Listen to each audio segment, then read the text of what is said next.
YouTube, what's good? Welcome back to another video, and guys, welcome to Modern Warfare 3 in 2021. Today guys, I decided to hop back on Modern Warfare 3, but this time I'm on the Xbox Series X. This is the first time I was able to get back on MW3 in a few years now, and I was really excited to get back on this game. Modern Warfare 3 released in 2011 on November 8th now, making this game almost 10 years old. Due to the game being so old, it's definitely very difficult to get into some lobbies, but luckily I was able to get into a few. So without further ado guys, let's get right into these gameplays. So this is Modern Warfare 3 on the Xbox Series X. With this obviously comes an improved resolution, an auto HDR, and a boosted 60 FPS. The auto HDR definitely makes this game look fantastic and significantly better than it did on the Xbox 360 or even the Xbox One. Something else about the Xbox Series X with Modern Warfare 3 is the fact that there is almost no load times with the game and it loads up very quickly. Modern Warfare 3 was the conclusion to the Modern Warfare game series, at least as of right now,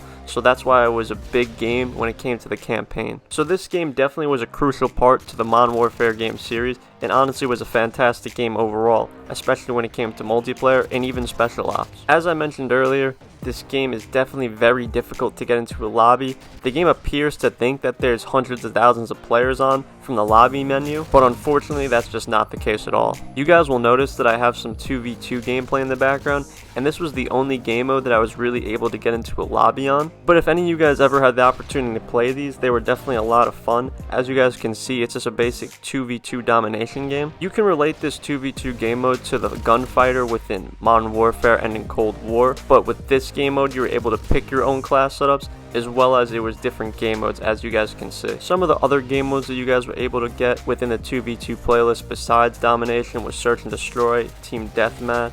Modern Warfare 3 was actually the first game that introduced these type of playlists. They had also a 1v1, obviously the 2v2, a 3v3, and also an option to play 3v3 hardcore. With this game's multiplayer, it really introduced a bunch of different game modes that we still have up until today. With the prestiges in this game, it was definitely a lot more tricky opposed to other Call of Duty games. Yes, there was 10 prestiges in the game, but in order to prestige, you needed to reach level 80. Getting to level 80 was something that was definitely new opposed to other Call of Duty games, where in Modern Warfare 2 it was level 70 in order to prestige, and in Black Ops it was level 50 in order to prestige. The way this game worked when it came to prestiging and everything was you lost everything when you prestiged.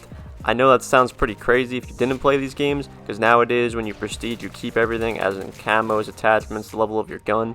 But in this game, if you worked for gold 1 prestige, it was going to be gone the next prestige, which really sucked. And I know what you may be thinking, it was easy to get gold camo in this game, and honestly it definitely was not. It was one of the more difficult Call of Duties in order to level up your gun first of all, and get the gold camo. With this game's multiplayer, it definitely introduced a lot more guns, maps, perks, and so much more. And it honestly sucks that there's not a lot of players on this game in order to play all these different game modes, use all these guns and everything. But what else can you really expect when this game is approaching being 10 years old now? A great thing about Modern Warfare 3, as I mentioned earlier, were the game modes. A specific game mode being Infected.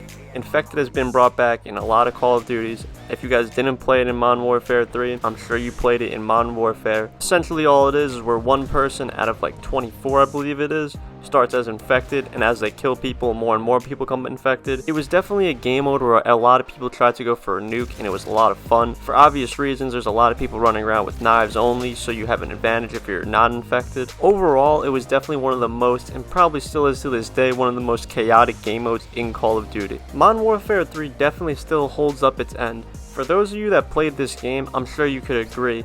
I honestly think it's definitely better than some of the more recent Call of Duties that we've had in the past few years as well. A lot of the guns in this game were brought back from Modern Warfare 2, but as well as a bunch of guns were brand new. And these guns in this game, like the ACR, the MP7, those are all fan favorite, and you'll definitely remember them if you used them back in the day. Being able to get back on Modern Warfare 3 on the Xbox Series X after so many years has been great. Besides the fact that you really can't get into any lobbies, other than that, it's honestly a great experience. I don't know if it's a problem with the servers itself, or me being on the Xbox Series X itself, but the lobbies are definitely very dry. Besides that though, if you wanted to hop back on to play some campaign, or you and a couple friends want to play some special ops, I definitely recommend doing that, because in this game it was a fantastic experience, as well as now playing with a better resolution and no load times makes it even better. Something Modern Warfare 3 introduced with Spec Ops was survival.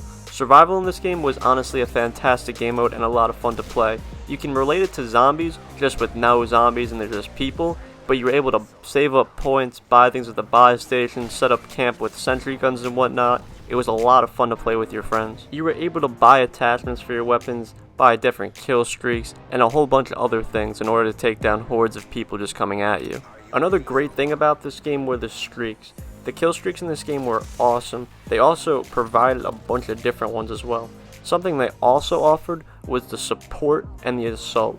The support basically was if you died, you were still able to get the kill streak. It was based on points. Assault being the specific kill streak you were on. Them introducing the support type kill streaks were for people that were less skilled or people that just really didn't try to go for kill streaks at the time, but there was also a flaw to that, being the kill streaks definitely weren't as good. There was more specific and better kill streaks for the assault type kill streak. So there was definitely pros and cons to whichever one you ended up picking. When it came to the campaign in this game, it was definitely a great experience, and if you played the other Modern Warfare series games, it definitely brought it all together at the end. So I won't say any spoilers, but if you guys played it, I'm sure you definitely remember how it went. Something to note is the fact that this is the original Modern Warfare 3 disc on the Xbox 360 that I was able just to throw into my Xbox Series X and have it download and play with no problems at all. So I definitely recommend, if you guys have this game lying around somewhere, to hop on and download it again, especially if you have the PlayStation 5 or even the Xbox Series X, because I'm telling you that will make your experience 10 times better than it would be on the Xbox One or even the 360. Definitely let me know down in the comments below what Call of Duties you guys would like to see on the Xbox Series X next.